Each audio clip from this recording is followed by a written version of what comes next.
Ce n'est pas un simple portrait d'adieu, c'est une vengeance glaciale, ourdie depuis 40 ans. Vous contemplez la grande duchesse souriante, parée de somptueux saphirs, mais votre regard vous trompe. Derrière ce sourire se tapit l'une des guerres les plus assourdissantes, bien que les plus silencieuses, de l'histoire monarchique contemporaine. La guerre d'une belle-mère et d'une belle-fille. Des décennies d'humiliation, d'un mépris glacial et d'une lutte acharnée pour une place au soleil derrière les épais murs du palais. Et au cœur de ce drame, les voici. Les saphirs légendaires. Un symbole de pouvoir qui, durant des années, lui fut inaccessible. Une relique imprégnée de l'esprit d'une femme qui, selon les rumeurs, n'aurait jamais pu l'accepter. Des années plus tard, ayant enfin mis la main sur ces gemmes, elle pose un geste unique. Un unique geste sur cette photographie qui a tout balayé. Mais qu'a-t-elle donc fait? Et pourquoi les experts de la cour l'ont-ils qualifiée de réponse la plus élégante, mais aussi la plus cruelle de l'histoire des monarchies modernes? Aujourd'hui, nous allons décortiquer ce portrait, littéralement, millimètre par millimètre. Je vous révélerai ce que les chroniques officielles taisent, le drame de 2 femmes prisonnières d'une cage dorée. Alors, restez avec nous jusqu'au bout pour découvrir comment un simple collier peut se muer en arme dans une guerre de palais silencieuse. Pour saisir la véritable signification de cette parure de saphir, il nous faut remonter au milieu du XXe siècle. L'Europe se remettait à peine des cendres de la Seconde Guerre mondiale et une société épuisée par les privations aspirait au faste et à la stabilité. C'est dans cette atmosphère de renouveau qu'en 1953, l'une des unions les plus retentissantes de l'époque fut célébrée. Le mariage de la princesse Joséphine Charlotte de Belgique, sœur du futur roi Baudouin, et du grand-duc héritier Jean de Luxembourg. Ce ne fut pas une simple noce, mais un puissant symbole politique et dynastique, scellant les liens de 2 monarchies européennes majeures. Pour la jeune princesse, appelée à incarner le visage de sa nation, des joyaux d'une ampleur correspondante étaient requis. Il ne fallait pas un simple accessoire, mais une véritable déclaration joaillière, une œuvre d'art capable de s'exprimer dans le langage du pouvoir, de la tradition et du goût le plus irréprochable. La commande de ce chef-d'œuvre fut passée auprès de la maison de joaillerie belge Van Bever. Ce choix n'était pas fortuit. Confier la création d'une parure aussi emblématique au joaillier de cour de sa Belgique natale relevait d'un geste patriotique et d'un hommage à ses racines que Joséphine Charlotte apportait au sein de sa nouvelle famille. La conception était grandiose et d'une praticité toute royale. L'époque dictait la mode des bijoux transformables, des parures complexes pouvant être portées sous diverses configurations. Il s'agissait de créer non pas un, mais plusieurs trésors en un seul. La parure devait aisément se transformer d'un collier de parade en une tiare raffinée, et ces éléments distincts devaient servir de broches autonomes. C'était le reflet de l'esprit du temps. Le luxe devait être non seulement éblouissant, mais aussi fonctionnel, capable de s'adapter à tout protocole de cour. Les maîtres joailliers de Van Bever furent confrontés à un défi ambitieux. Il leur fallait non seulement assembler des pierres magnifiques, mais aussi concevoir un mécanisme d'une complexité extrême, invisible à l'œil nu, qui permettrait à ce fleuve précieux de saphirs et de diamants de métamorphoser sa forme. Chaque fermoir, chaque monture devait être d'une perfection absolue. Au centre de la composition, il fut décidé de sertir un imposant saphir de Ceylan d'une nuance profonde, couleur bleuet, une pierre symbolisant la sagesse, la loyauté et la protection céleste. Ainsi naquit non pas un simple bijou, mais une relique familiale, fruit de la rencontre de 2 époques. Elle portait en elle la mémoire du luxe d'avant-guerre, tout en étant façonnée pour le rythme dynamique de la nouvelle vie d'après-guerre. C'était le symbole de l'indestructibilité des maisons royales dans un monde en mutation, un précieux gage de la prospérité future de la dynastie, appelé à devenir le témoin silencieux de décennies de règne, de joie familiale et de drames d'État. Oublions un instant l'histoire et les propriétaires et posons un regard de joaillier sur ce trésor, comme sous une loupe. Au cœur de toute la composition réside le saphir central. Ce n'est pas une simple pierre, c'est un concentré de ciel nocturne, capturé dans une taille célanaise impeccable. Sa couleur, profonde, veloutée, bleuet, possède une qualité hypnotique. Plus on la contemple, plus des profondeurs et des nuances se révèlent au regard. Autour de ce soleil azur gravite une galaxie entière de diamants de la plus pure des eaux et de saphirs de plus petite taille, choisis avec une précision inouïe, créant un effet de transition de couleurs des plus fluides. La composition du collier est un hymne à la symétrie et à l'harmonie naturelle. L'élément central, évoquant un ordre royal, est relié à deux éléments latéraux, légèrement moins imposants. Le lien est assuré par d'élégants motifs floraux, entièrement pavés de diamants. Ces guirlandes glacées, tissées de platine ou d'or blanc, confèrent une touche de féminité et de délicatesse à l'aristocratisme rigoureux de la parure. La monture, sur laquelle reposent des centaines de pierres, est pratiquement invisible.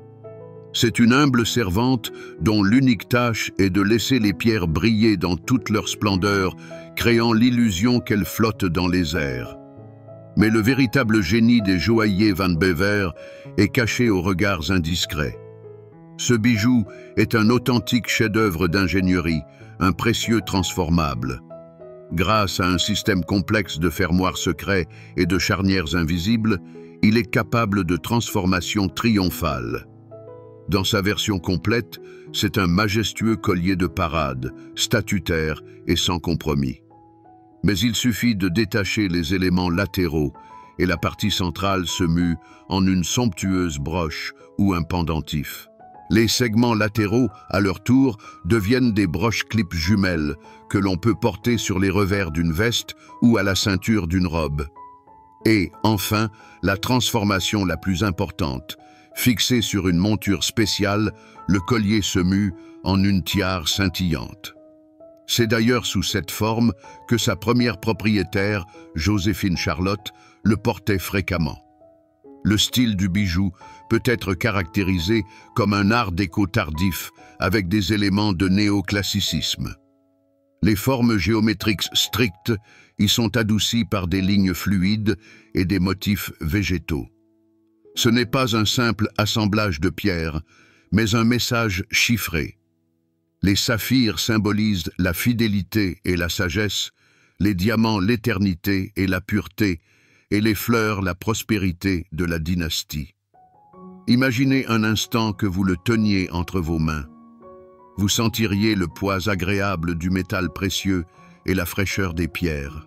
Le fermoir se refermerait avec un clic doux et sûr, le son d'une qualité irréprochable. Mais la véritable magie commence au moindre mouvement. Chaque diamant, taillé selon tous les canons, capte le moindre rayon de lumière et éclate en des milliers d'étincelles glacées. Les saphirs, quant à eux, ne reflètent pas tant la lumière qu'ils ne l'absorbent, s'allumant de l'intérieur d'un profond feu bleu. Ce n'est pas un éclat, c'est un rayonnement. Impossible de passer sous silence les boucles d'oreilles qui complètent la parure. Elles ne reproduisent pas le design du collier mot pour mot, mais le citent plutôt, soutenant l'harmonie générale. Un saphir ovale serti de diamants couronne l'oreille, et de là descend un pendentif mobile en forme de goutte, un autre saphir entouré d'un pavage de diamants. Cette mobilité leur confère une vivacité. Elles frémissent à chaque mouvement de tête, faisant danser les gouttes bleues et capturant la lumière, parachevant idéalement le port royal. Le 9 avril 1953, Luxembourg retenait son souffle. Ce jour-là eut lieu un événement qui allait devenir le symbole de la Renaissance d'après-guerre et de l'indestructibilité des monarchies européennes. Le mariage du grand-duc héritier Jean et de la princesse Joséphine Charlotte de Belgique. Les rues étaient envahies par des foules en liesse et les regards du monde entier étaient rivés sur ce fabuleux grand-duché. C'est ce jour-là que la parure de saphir devait faire ses débuts triomphaux. Le soir, après la cérémonie officielle, un grand bal fut donné au palais grand-ducal. Lorsque les portes de la salle de bal s'ouvrirent et que la jeune grande-duchesse héritière apparut, un soupir d'admiration parcourut la pièce. Elle portait une somptueuse robe de bal, mais l'attrait principal, captivant tous les regards, était le collier. Autour de son cou, sur le fond de sa peau claire et de la somptueuse étoffe, il brillait d'un feu bleu profond, presque mystique, entouré d'un halo glacé composé de centaines de diamants. C'était la première fois que le monde découvrait le chef-d'œuvre de Van Bever dans toute sa splendeur. À ce moment précis, le bijou cessa d'être un simple cadeau. Il devint une régale, une couronne tacite, couronnant la nouvelle souveraine. Le collier reposait sur ses clavicules, non pas comme un accessoire, mais comme un signe du pouvoir et des responsabilités qu'elle assumait.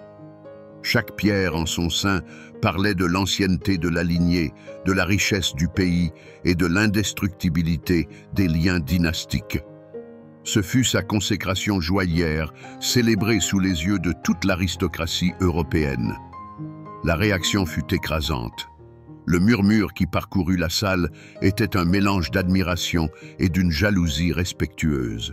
Les journalistes couvrant l'événement placèrent dès le lendemain les photographies de la duchesse parée de saphir à la une des journaux et des magazines du monde entier. Ils n'écrivaient pas seulement sur la beauté, ils écrivaient sur le symbolisme. Ce généreux présent de la famille royale belge était considéré comme un pont précieux entre deux nations, comme le gage d'une alliance solide.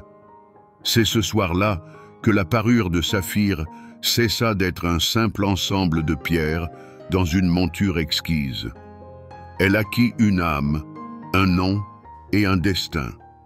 Elle se transforma en une légende avec laquelle l'histoire joaillière du Luxembourg allait désormais accorder ses horloges. Ce ne fut pas seulement un triomphe de l'art joaillier, ce fut le triomphe de la jeune princesse qui, grâce à ce bijou, s'affirma comme la future grande duchesse, élégante, forte et digne de sa haute position. À partir de ce moment, le bijou devint sa carte de visite. Pendant près d'un demi-siècle, la parure de saphir fut pratiquement indissociable de l'image de la grande duchesse Joséphine Charlotte. Si ses débuts furent un triomphe, les décennies suivantes furent son âge d'or. La duchesse, dotée d'un sens inné du style, sobre, aristocratique et d'une élégance irréprochable, fit de cette parure sa préférée. Elle ne se contentait pas de la porter. Elle dialoguait avec elle, révélant toutes les facettes de son caractère complexe et en faisant une partie intégrante de son image monarchique.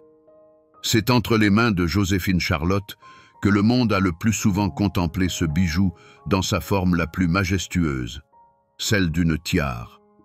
Elle privilégiait clairement cette configuration pour les occasions les plus solennelles. Fixé sur une monture, le collier se transformait en un diadème de glace étincelant, au centre duquel brûlait le feu bleuet profond du saphir principal. Cette tiare l'ornait lors des banquets d'État, des visites officielles de chefs d'État étrangers et des mariages de monarques européens. Elle devint un symbole aussi reconnaissable de la cour luxembourgeoise que le diadème de Vladimir l'est de la couronne britannique. Imaginons ces moments. Voici la grande duchesse accueillant la reine Élisabeth II dans sa résidence. Elle arbore la tiare de saphir, faisant écho au bleu du ruban de l'ordre le plus élevé. Et la voici au mariage de l'héritier du trône espagnol, et de nouveau ce diadème scintille dans ses cheveux, affirmant le statut et l'ancienneté de la dynastie luxembourgeoise. Joséphine Charlotte maîtrisait l'art de la transformation du bijou. Pour des dîners moins formels, elle pouvait le porter en collier, et pour une réception diurne, orner le revers de sa veste d'une des broches clips. Elle exploita pleinement la conception géniale des joailliers. Le bijou devint sa carte de visite. Les photographies la représentant avec cette tiare firent le tour du monde, façonnant l'image de la monarchie luxembourgeoise, riche mais pas ostentatoire, moderne mais respectueuse des traditions. La parure fut sa fidèle compagne tout au long du long et stable règne de son époux, le grand-duc Jean. Elle fut témoin du changement d'époque, de la naissance et de la croissance de ses enfants, y compris le futur héritier, Henri. Ces pierres furent les témoins silencieux de soirées familiales intimes et d'événements politiques retentissants, s'imprégnant de l'aura de leurs propriétaires. De plus, les saphirs s'accordaient idéalement avec son apparence et son caractère. Leur couleur froide et profonde soulignait ses yeux clairs et sa beauté stricte, nordique. Dans l'éclat de ces pierres se reflétait son essence. Dignité royale, retenue et force intérieure. Pour plusieurs générations d'Européens et de Luxembourgeois, l'image de la grande-duchesse Joséphine Charlotte était impensable sans cette aura de saphir. Ainsi, l'âge d'or de ce bijou est l'époque d'une femme. Elle ne s'est pas contentée de le posséder, elle lui a donné une histoire. Elle a transformé une magnifique parure joaillière en une relique dynastique, l'inscrivant dans les annales des maisons royales européennes. Et lorsque son époque de règne toucha à sa fin, il semblait impensable que quelqu'un d'autre puisse porter ces pierres avec une telle dignité. Mais tout âge d'or a ses ombres, et derrière la façade impeccable de la vie de palais se cachent souvent de complexes drames humains. La parure de saphir, symbole du règne de Joséphine Charlotte, devint le témoin involontaire de l'une des histoires les plus discutées, bien que non officielles, de la cour luxembourgeoise. Les relations tendues entre la grande-duchesse et sa belle-fille, Maria Theresa. Aucune machination financière ou crime lié à ces pierres n'a été enregistré par l'histoire.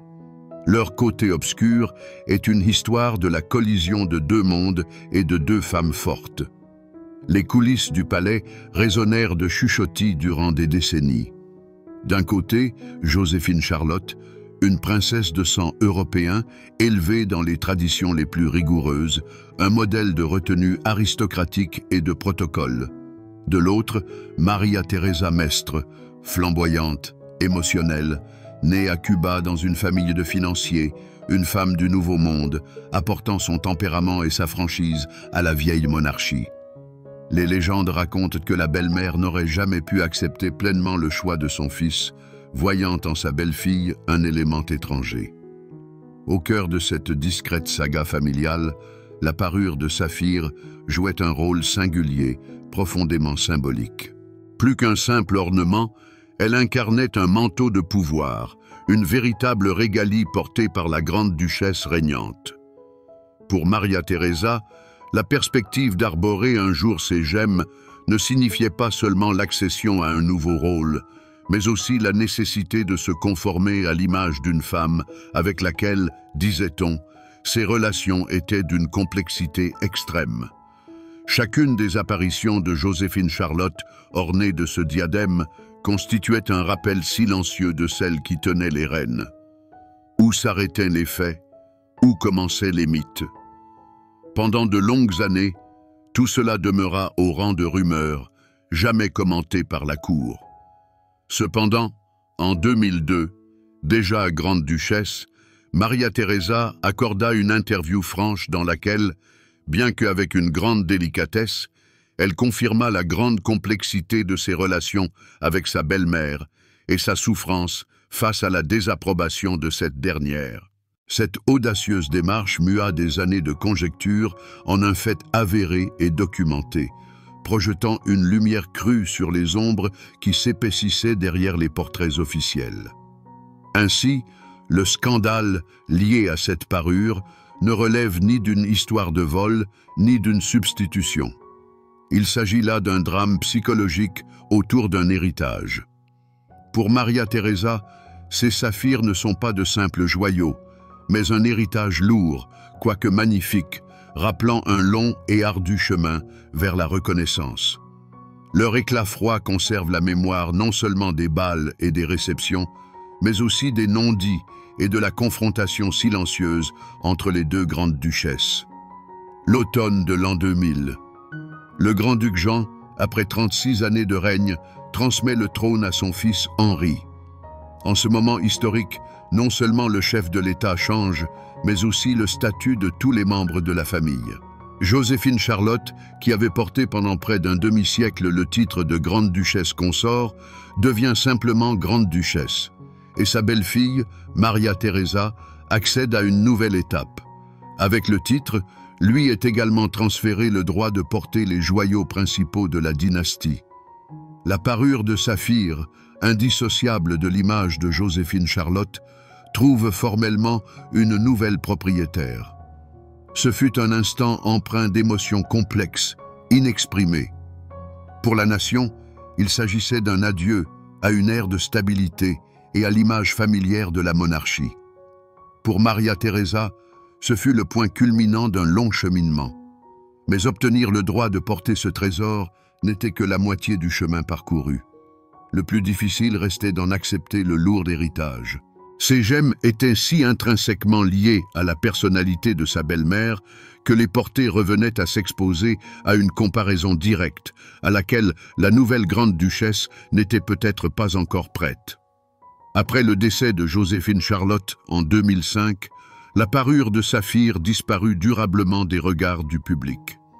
Elle s'éclipsa, comme si le joyau avait besoin de temps pour faire ses adieux à sa première et principale propriétaire, et pour traverser une période de deuil. Ce fut une pause sage et délicate. Maria Theresa avait compris. Pour s'approprier cette parure, il fallait attendre le moment opportun. Il ne s'agissait pas de simplement coiffer le diadème et de prendre une place qui n'était pas la sienne. Il fallait patienter jusqu'à ce que la nostalgie s'estompe, puis présenter les saphirs légendaires sous un jour entièrement nouveau. Les années s'écoulèrent. L'écrin de saphir demeurait scellé. Les observateurs de la cour et les fins connaisseurs de l'art joaillier à travers le monde se posaient une seule question. Ce chef-d'œuvre réapparaîtrait-il un jour? Ou demeurerait-il à jamais une relique, emblème d'une époque révolue, trop intrinsèquement liée à la mémoire de la grande-duchesse Joséphine Charlotte pour connaître une nouvelle vie? Cette longue parenthèse ne fit qu'amplifier l'aura mystique de la parure, transformant son retour attendu en l'une des principales intrigues joaillières des monarchies européennes. Et puis, après des années de silence, le moment tant attendu arriva. Non pas lors d'une vente chez Christie's, ni derrière la vitrine d'un musée, mais là où il devait être, sur sa légitime propriétaire. La publication des portraits officiels, dévoilés à l'occasion du dernier anniversaire de Maria Theresa en tant que grande-duchesse régnante, fit l'effet d'une bombe dans le monde des connaisseurs de joyaux royaux. Les saphirs légendaires étaient de retour. Ils brillaient à nouveau, mais d'une toute autre lumière. Ce ne fut pas un simple retour. Ce fut une réinterprétation totale, une déclaration audacieuse et sagace. La grande-duchesse Maria Theresa fit ce que peut-être personne d'autre n'aurait osé. Elle renonça à la configuration la plus emblématique de la parure. Elle ne porta pas le diadème. À la place, elle présenta au monde le chef-d'œuvre de Van Bever dans sa forme originelle, en tant que majestueux collier. Ce fut un coup de génie. Le diadème était le symbole du pouvoir de Joséphine Charlotte, sa couronne officieuse. En portant le collier, Maria Theresa semblait dire « Je ne revendique pas sa place, j'occupe la mienne. » Elle déplaça l'accent de la tête vers le cœur, rendant le bijou plus personnel, plus intime. Cette nouvelle lecture fut soulignée par l'ensemble de sa tenue. Au lieu de la robe de bal classique, un tailleur pantalon bleu nuit moderne et élégant de Nathan. Ce fut un dialogue des époques au sein d'un seul portrait. Des pierres historiques, gardiennes de la mémoire du milieu du XXe siècle, s'harmonisaient parfaitement avec la mode du XXIe siècle. Maria Theresa ne chercha pas à recréer l'image de sa prédécesseur. Elle intégra le trésor légendaire à son propre style, celui d'une femme moderne et sûre d'elle. Elle montra que les joyaux de famille ne sont pas une pièce de musée figée, mais une histoire vivante qui se poursuit ici et maintenant. À cet instant précis, la perception de la parure changea à jamais. Elle cessa d'être le diadème de Joséphine Charlotte. Elle devint le grand garniture de saphir de la maison Nassau-Weilbourg, une relique dynastique qui pouvait et devait perdurer, s'adaptant aux nouvelles époques et aux nouvelles propriétaires. Par son choix, Maria Theresa la libéra de l'ombre d'une seule personne et la restitua à l'ensemble de la maison régnante. Loin d'éclipser la mémoire de sa belle-mère, elle prolongea avec révérence l'histoire de ce trésor, en y ouvrant un nouveau chapitre. C'est à ce moment précis, au seuil de l'abdication de son époux, que la valeur historique et symbolique de la parure atteignit son apogée. Apparaissant sur les portraits d'adieu, elle devint le symbole non seulement de la succession, mais aussi de la sage transformation de la monarchie. Sa valeur ne se mesurait plus uniquement en carats et en provenance irréprochable. Elle englobait l'histoire complexe de deux femmes, de deux époques, et d'un geste délicat, mais résolu, qui transforma une relique du passé en un trésor de l'avenir. Alors, où se trouve ce trésor aujourd'hui? La réponse est à la fois simple et complexe. Il ne repose pas dans un musée national derrière une vitre blindée, ni n'a été vendu à une collection privée.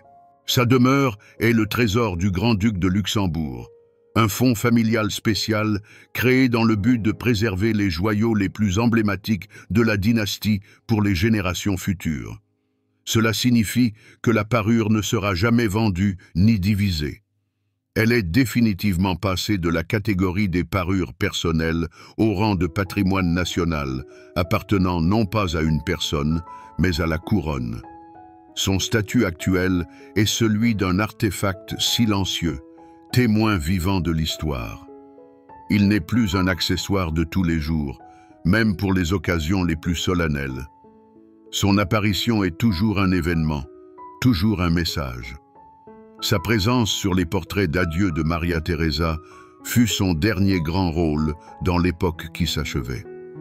Il attend désormais son nouveau chapitre, qui sera sans aucun doute lié à la future grande duchesse, la grande duchesse héritière Stéphanie. Fait intéressant, Stéphanie est déjà apparue à plusieurs reprises avec des boucles d'oreilles de cette parure. C'est un subtil indice, un clin d'œil à l'avenir, un signe que le passage de témoin a déjà commencé. Tenter de l'évaluer en argent serait non seulement complexe, mais, d'une certaine manière, vulgaire. Comment évaluer l'histoire? Oui, sa valeur matérielle est colossale. Un grand saphir de Ceylan d'une couleur impeccable, des centaines de diamants de la plus haute qualité, le travail d'une maison de joaillerie renommée. Mais ce n'est qu'une infime partie de sa véritable valeur. Sa valeur principale réside dans sa provenance, une histoire de possession irréprochable. Il recèle la mémoire de deux grandes duchesses, de décennies de règne, du changement d'époque et d'un discret drame familial. Aujourd'hui, il est le gardien de l'éternité, une précieuse chronique écrite dans le langage des saphirs et des diamants. Sa mission n'est pas seulement d'embellir, mais de relier les générations, rappelant aux futurs souverains ceux qui les ont précédés et la responsabilité qui pèse sur leurs épaules. Et nous voici de retour à la question par laquelle nous avons commencé. Que nous disent vraiment ces joyaux dans les derniers instants d'une ère qui s'éteint? La réponse est désormais évidente. Ils ne parlent pas d'un adieu au pouvoir, mais d'une réconciliation avec l'histoire. La séance photo de la grande duchesse Maria Theresa n'était pas un simple geste formel. Ce fut son dernier coup, le plus subtil et le plus puissant en tant qu'épouse régnante. Un acte d'acceptation finale d'un héritage complexe et d'affirmation de sa propre place en son sein. En choisissant la forme du collier plutôt que celle du diadème, elle fit bien plus qu'un choix stylistique. Elle traça une frontière entre les époques, rendant hommage à sa prédécesseur, tout en se libérant, elle et la parure elle-même, de son ombre. Ce fut un dialogue silencieux, mais éloquent, avec le passé. Dans ce geste, Il n'y eut ni défi, ni oubli. Il y eut la sagesse d'une femme qui trouva le moyen de porter le poids de l'histoire non pas comme un fardeau sur la tête, mais comme un ornement près du cœur. L'histoire de cette parure de saphir prouve la loi fondamentale des grandes joailleries. Elles sont les chroniques muettes des destins humains. Elles absorbent en elles la fierté, la froide retenue, la douleur du rejet et le triomphe silencieux de la réconciliation. Ces pierres ne sont pas de simples témoins, elles sont des participantes au drame qui s'est joué entre deux femmes fortes, deux mondes différents, unis par une seule couronne. Elles sont l'incarnation physique de la dynastie, avec toutes ses façades officielles et ses complexités cachées des regards. De tels trésors sont des ancres dans le temps. Ils survivent à leurs propriétaires, devenant un pont entre les générations. Ils rappellent que derrière l'éclat et le statut se trouvent toujours des êtres humains vivants, avec leurs ambitions, leurs passions et leurs espoirs.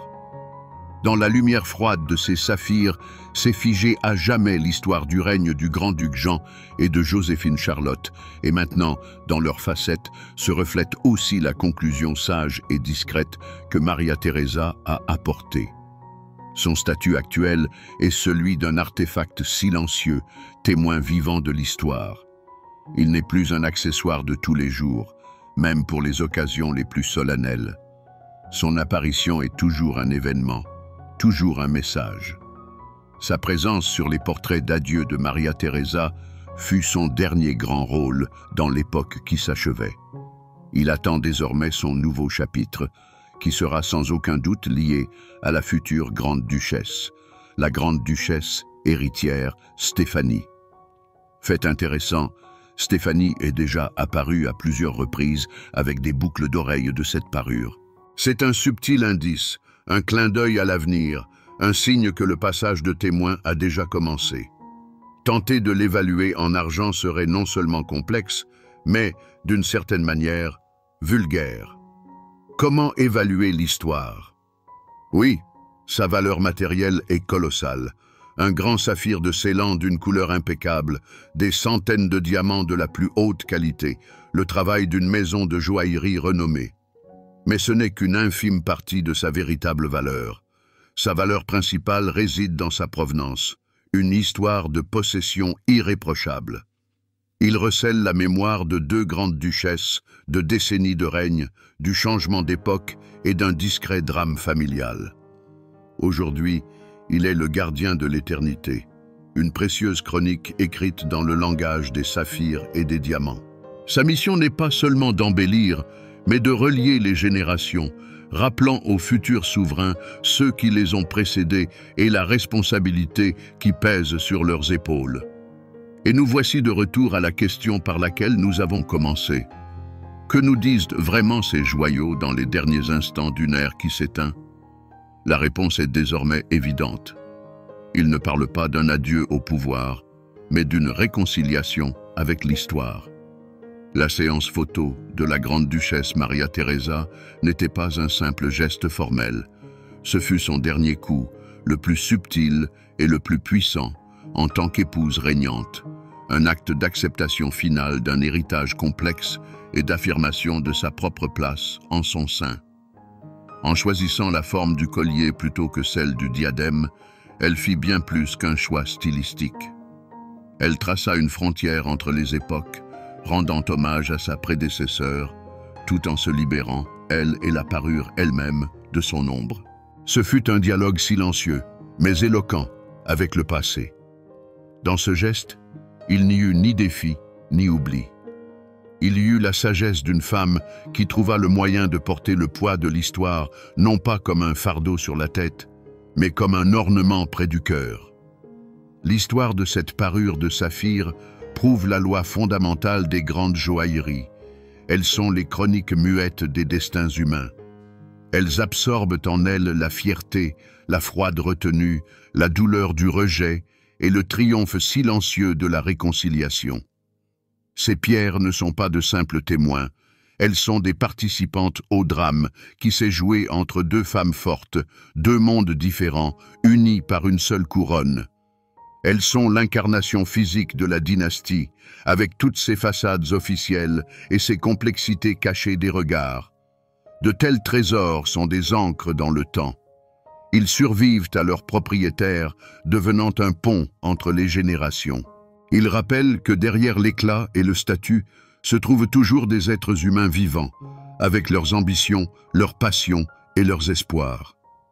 Dans la lumière froide de ces saphirs, s'est figée à jamais l'histoire du règne du grand-duc Jean et de Joséphine Charlotte, et maintenant, dans leurs facettes, se reflète aussi la conclusion sage et discrète que Maria Teresa a apportée.